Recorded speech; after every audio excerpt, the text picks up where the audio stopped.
Introduction. Nous avons précisé dans le deuxième livre de la série, le « bloc opératoire spirituel », que l'homme créé à l'image de Dieu et selon sa ressemblance, a reçu le mandat de gérer la terre et ce qu'elle renferme. Mais il a perdu ce grand privilège pour avoir désobéi à la voix de son Créateur, Dieu.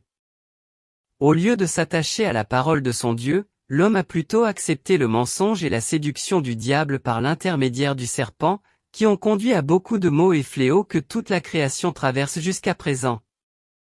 Grâce soit rendue à Dieu, qui, par son Fils unique, est descendu pour libérer l'homme de cet esclavage et de cette servitude atroce qui l'empêche de réaliser correctement la raison pour laquelle il a été envoyé sur cette planète Terre.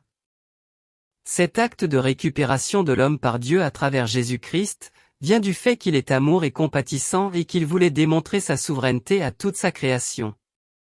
Cet amour a coûté la vie à son Fils unique qui a été sacrifié comme un malfaiteur entre les mains de ceux pour qui il est venu sauver la vie de la destruction. Dieu a prévu, dans sa prescience, la réhabilitation et la restauration totale de l'homme et de la création tout entière. Cette réhabilitation de l'homme s'est réalisée sur la croix du Calvaire au moment où le Seigneur roi déclarait dans son agonie que « tout est accompli ».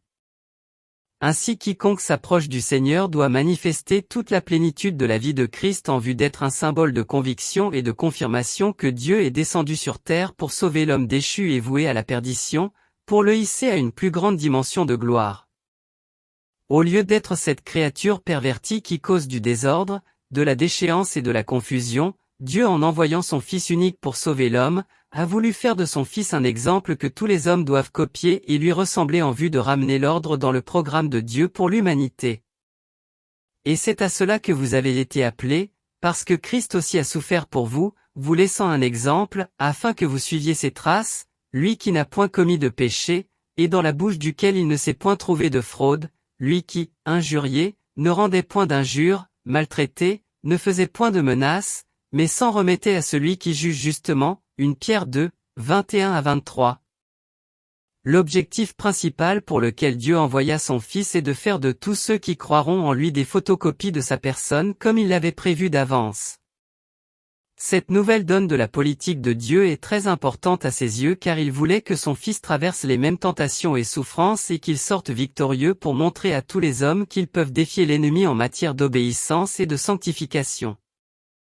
Ainsi, comme le diable qui s'est incarné dans le serpent, a trompé l'homme en ce qui concerne la parole et le plan de Dieu pour sa personne, Christ aussi est venu sur cette terre pour redresser et replacer le problème par sa vie et invite quiconque veut servir et adorer le Père à suivre ses traces.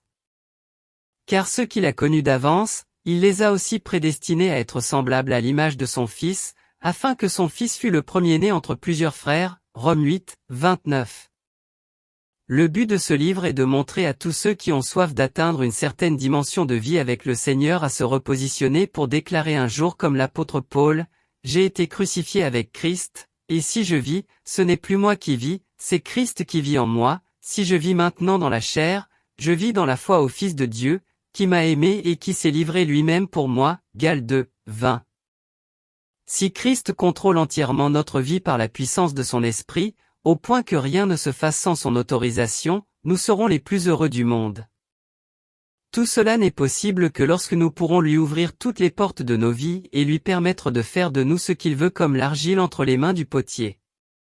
Ce travail de réhabilitation sera possible si nous pouvons demander que le règne de Dieu vienne sur cette terre à travers notre personne dans l'accomplissement total de sa volonté.